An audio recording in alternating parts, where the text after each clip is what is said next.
نحمدہ ونصلی علی رسولہ الکریم۔ کوئی خاص قسم کی حاجت اگر اٹک گئی ہو اور مشکل و پریشانی حد سے بڑھ چکی ہو اور انسان ہر طرف سے مایوس ہو چکا ہو، کسی طرف سے اس کو کوئی راستہ نظر نہ آ رہا ہو، نہ ہی کوئی اس کا مداوع کرنے والا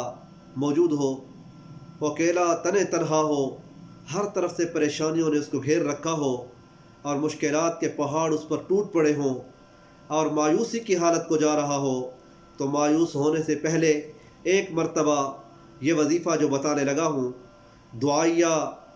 انداز میں اگر اس وظیفے کو اپنا معمول بنا لے گا تو اللہ تعالی،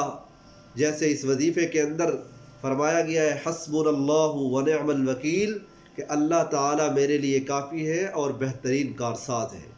ٹھیک ہے جی، تو کارساز کا مطلب یہ کام بنانے والے ہیں۔ جو تکلیفوں میں آ جائے، مصیبتوں پریشانیوں میں آ جائے، رزق کی تنگیوں میں آ جائے، اپنوں کا ستایا ہوا ہو، غیروں کا ستایا ہوا ہو، کسی طرف سے اس کو راستہ نہ مل رہا ہو، یا کسی ایسی آفت میں مبتلا ہو چکا ہو جس سے چھٹکارے کا کوئی راستہ نظر ہی نہ آتا ہو، تو اس کو چاہیے کہ وہ حسبنا اللہ ونعم الوکیل اس وظیفے کو صبح فجر کی نماز کے بعد اور عصر کی نماز کے بعد 500 مرتبہ پڑھنا شروع کر دے۔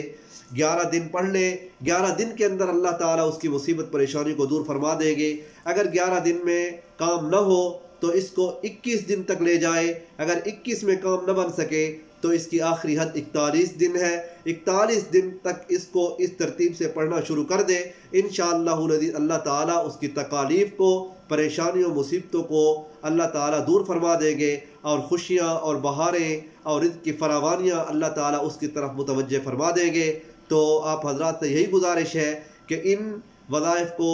اپنی زندگی کا معمول بنائیں، کلام مقدس کی طرف آئیں اور کلام مقدس کے اندر دیے ہوئے وظائف کو اپنا معمول بنائیں، اور ہمیں بھی اپنی دعاؤں میں یاد رکھیں۔ جزاک اللہ خیرا۔